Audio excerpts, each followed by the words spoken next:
This is The Heart of the Story with Gary Mativier. Hey, if you want to be inspired, help us keep sharing these kinds of stories. Just click on that subscribe button right there in the bottom of your screen. Post a comment or two. It makes a big difference. We appreciate it.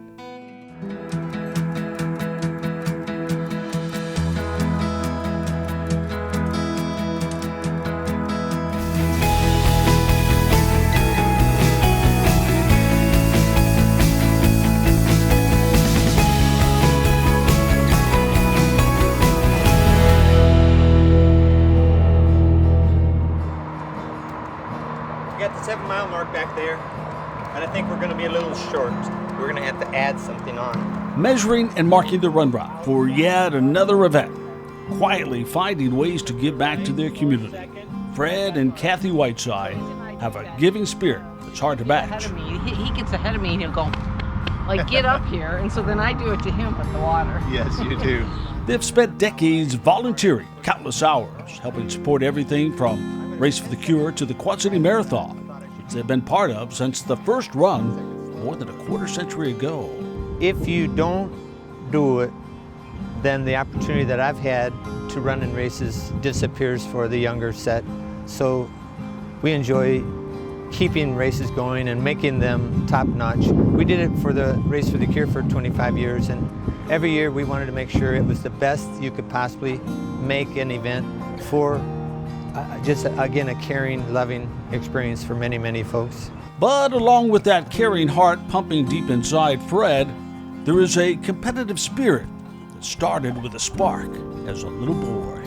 Say it was in 4th grade.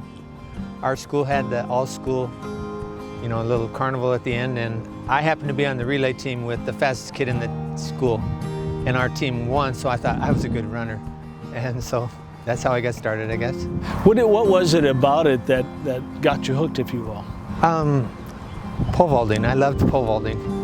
And I talked the principal into letting us dig a pole vault pit in the school playground. We spent all of our recess digging the hole, digging the hole, digging the hole. Then he got a truckload of sand to put in. Then the end of the school year came and we all went home.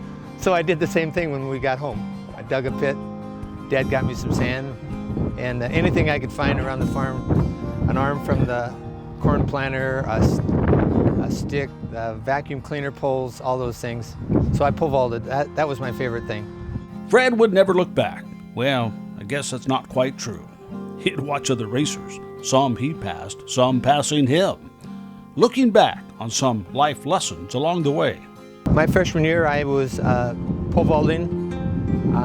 Then the coach said, "Hey, Whiteside, I need someone to run the 400. I'd say, "Okay, sure. What's a 400? He said, 1 lap. Next year, he said, "Hey, Whiteside, I need someone to run the 800. I said, "Okay, what's an 800? I had no idea. He said, 2 laps. And he would only tell you that when you're riding on the bus to the meet. He said, "Whiteside, yeah, you're on the mile tonight." "Okay, what's a mile?" And 4 laps, you're trying to kill me? And so, and then one day he said, 2 mile, you're gonna run the 2 mile. Fortunately, I only had to do that once, but. So you were the can-do guy. Yeah, I was willing to do it without even, I didn't know what it was, but I would do it. Coach wanted it done, I was gonna do it. Do you remember at that early age what you liked about the actual running itself? I guess part of it was I was fairly good. Even though I didn't know what I was doing, I wouldn't get last place, so I was, pretty successful. The same with the pole vault. I would go to meets and did very well. Did you have you're a pretty calm, relaxed kind of guy, but I know you have to have a competitive spirit in you if you are to compete at the level you do. Did you have that spirit back then as well? Oh, for sure.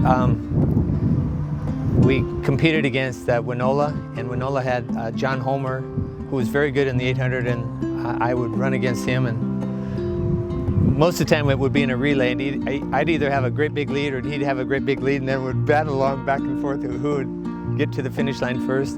And then there was a really good miler from Alwood, so you get pumped up to run against those guys. So that's part of it. Did you then, and do you still now, go through races back again in your mind after the fact? I made it to state my senior year. It was in the mile, and you were put in your heat back then. It was just finals only, so you were based on the time from sectionals. So I didn't make the fast heat, but we were running. I took off really fast, had the lead, and then me and one other kid were running together. About 5 steps from the finish line, he went, "Ugh," and I thought, I've got him. And I eased up a little bit, and he shot right by me. So I got outfoxed that day. So yeah, you think about things like that. Yeah, obviously that stuck with you for a while. Yeah. In college at Augustana, he got the attention of a young woman who he thought had her eye on him. I didn't run cross country as a freshman at Augustana because I had transferred there. So Coach Olson said, "Hey, if you stick around, that would be awesome." So I stuck around. Her freshman orientation group had several boys on the cross country team. So she started coming to the cross country meets. I thought she was coming to watch me, but I just found out like a couple months ago that it was not the case. It was just to see the other boys on the team. It took you a few decades to figure that out. A few decades to figure that out.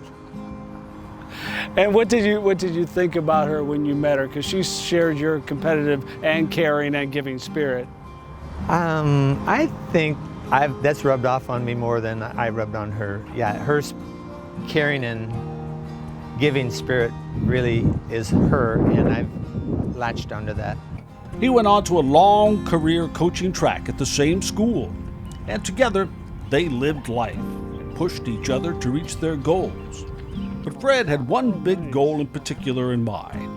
You see, in his 60s, Fred ran the Boston Marathon, and as he closed in on 70, he was more determined than ever to challenge himself at the next level. Of course, Kathy not only supported him, but signed on as his coach. So when you're when she's your coach, does she run along with you, or does she drive along in the car yelling at you like in the Rocky movies? One of the things that helps us now, because I'm so active in so many other things, we go to Florida in January, and she's my coach. Before we get to go lay on the beach, okay, what's your run today? Where are you going? Where are we going? Some days she would be with the bike. Some days she would run with me. Some days she would walk while I'm running, and then I'll meet you back here. I said, well, I'll be gone for at least 4 hours, so okay. So yeah, she's my motivator. More motivation came from family who surprised him by being there at Boston to watch him run. Would that put more pressure on him as he prepared the night before for this day he had waited so long for? How important is that to you, that the whole family got to be a part of this? Oh, it was, but it also you don't want to not put a good performance out the next day. So yeah, it's wonderful to have them there, but it also puts a little extra expectation on you, I would think. So. And you don't want to come out of the gates running too hard to impress them and then just to burn out, flame out in the end, right? That's right. So the night of the race, before the race, did you sleep? I have to say that I did a little bit. And what were your feelings the next morning when you woke up? You know, when I'm sleeping, I am running the race so I know the course very well. I know I know the Quad Cities so well because I'm the one who helps measure it. I'm the one who puts all the marks down, so I know every inch of the marathon course here in the Quad Cities. I had run the Boston 3 other times. I never knew there were hills on the way down. By the time I'd ever gotten there, I was already toast, let's just say toast. This year I was looking for the hills. I found them on the way down. It didn't help, but I at least found them. And during the race, for a moment, those supporting him, past students, friends, and neighbors who were watching from back home, found themselves asking, what happened to Fred? Way to go, Coach, way to go. That gives you another little boost. And the app that the Boston Marathon has, you can share that with people so they could track you while you're running. And my link disappeared for a little bit, and they all thought, oh, he must have died and fallen off the track. But then it came back on, oh no, he's still alive, he's doing good, don't worry. He's still alive. That's a goal to achieve right there. That's a goal to achieve. He's still alive. He was not only alive, but he was on pace to beat even his highest expectations. But looking for his coach right now for a little spark. And Kathy was looking for me about the mile 16. All these people are flying by, and she said, "Oh, there he is finally." So I'm running through, "Where is Kathy? I'm looking for Kathy. Find me a Kathy." And there she was. So that gave me a good boost, yeah, for sure. All the hard work, the months of training, the grueling road work, would it pay off? Could you do this? Preparing for the Boston Marathon, I ran 3 miles to the Rock Island High School track. I did a 5K on the track at my race pace.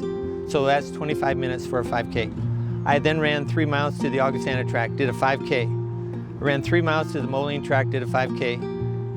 All of them at 25-minute pace, and then another 3 miles back home. So that was 22 miles, and 9 of it was at super race pace. So that was a very hard physical, but also when you go to the track and you have to run 12 laps by yourself, it's pretty hard. So when I got that done, I thought, I'm ready to race. And as a result of that, you finished in the top percentile of your age group. I know you're not a braggart, but you have to tell me about that. Well, honestly, I have to say the only reason I entered again last year, October, I was only 69 and 7/8.